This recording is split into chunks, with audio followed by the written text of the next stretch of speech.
Grand dossier donc sur la protection fonctionnelle des élus, des mesures de sécurité à respecter, avec plus de prudence qu'auparavant. Alors, cher Eric, première question, tout simplement, qu'est-ce que la protection fonctionnelle? Cela se limite-t-il aux frais d'avocat en cas de poursuite? Oui, merci Julien. Élus et agents bénéficient d'une protection organisée par la collectivité publique qui s'applique quand ils sont victimes ou quand ils sont poursuivis. Mais encore faut-il que ça soit en lien avec leurs fonctions, grand 1, et que ça ne soit pas dans un domaine où ils auraient commis une faute personnelle détachable de l'exercice de leurs fonctions, qui est une notion qui peut avoir ses parts de piège et de complexité. Ce qui est intéressant aussi, c'est de savoir que, la protection fonctionnelle est prévue par la loi, très bien, mais dans le passé, sur Gillet, autrefois Conseil d'État 71, ça a pu être dégagé comme étant un principe général du droit, même quand la loi ne le prévoyait pas.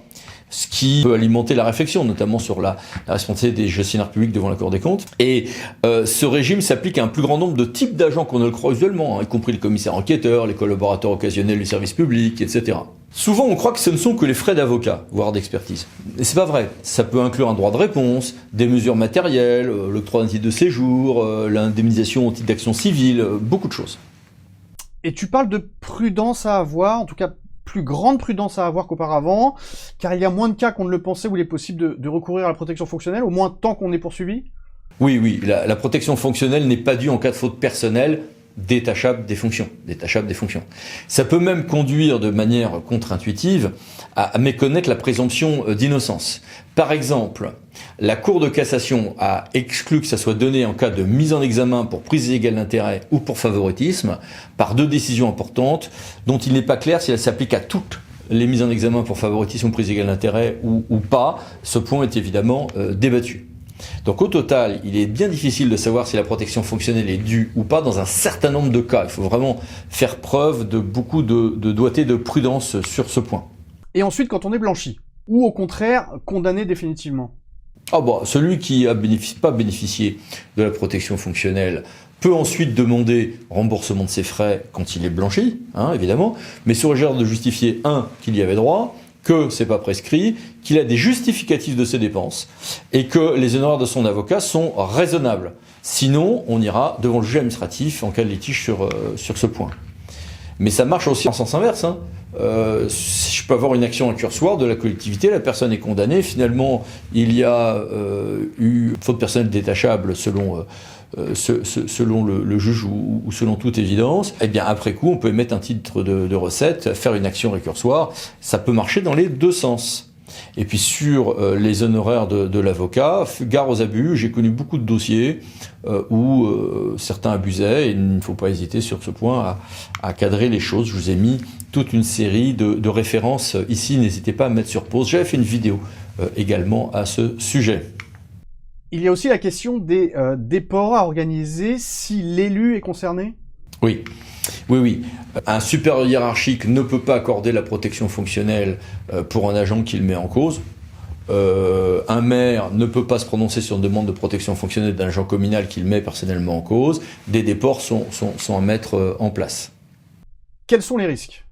Les risques, ils sont simples, ça peut être du pénal dans certains cas, donc ça peut être l'illégalité de la décision, très bien, des remboursements de sommes, ça peut être du pénal. Les 2 arrêts de Cour de cassation que j'évoquais tout à l'heure sur le favoritisme et la prise égale d'intérêt avaient jugé que nous étions, par cet octroi illégal de la protection fonctionnelle, dans la commission d'une autre infraction, qui en général sera un détournement de biens publics, de fonds publics, donc attention.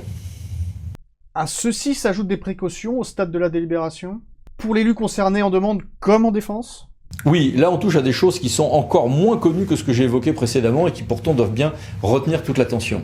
Des règles de déport sont à prévoir, sinon il peut y avoir une prise illégale d'intérêt, notamment pour les délibérations concernant les élus. Je rappelle, octroi de la protection fonctionnelle pour un agent, ça passe pas par une délib. Octroi de la protection fonctionnelle pour les élus, ça passe par une délibération sous une réserve qu'on va évoquer un petit peu après.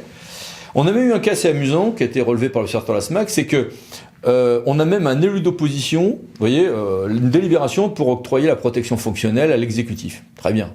Pourquoi ? Pour se défendre contre les accusations dont il a été l'objet ou la victime par un élu d'opposition. L'élu d'opposition participe à la délibération, donnant la protection fonctionnelle au maire. eh ben, c'était en soi une prise d'égale d'intérêt de la part de cet élu d'opposition, disons.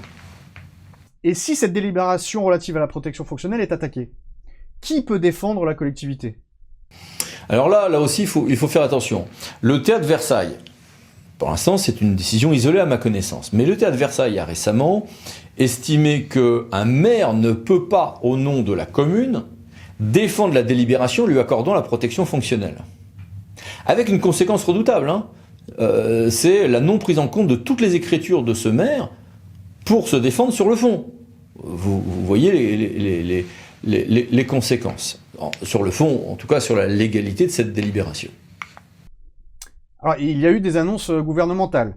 Quelle en est la teneur?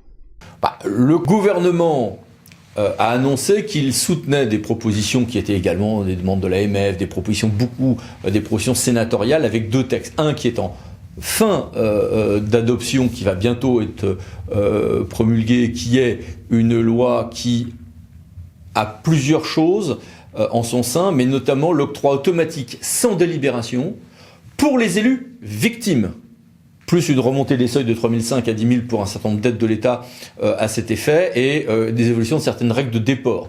Dans l'autre proposition de loi qui, elle, commence son parcours parlementaire sur le statut de l'élu, on a des évolutions et notamment une modification de l'infraction de prise d'égale d'intérêt, mais on s'éloigne plus du cœur du sujet. Bien cher Eric, merci beaucoup. Merci Julien, merci, au revoir. Merci à vous de nous avoir suivis. Retrouvez vos 10 minutes juridiques la semaine prochaine avec le cabinet Landau et Associés pour VK. N'oubliez pas de vous abonner. À bientôt, au revoir.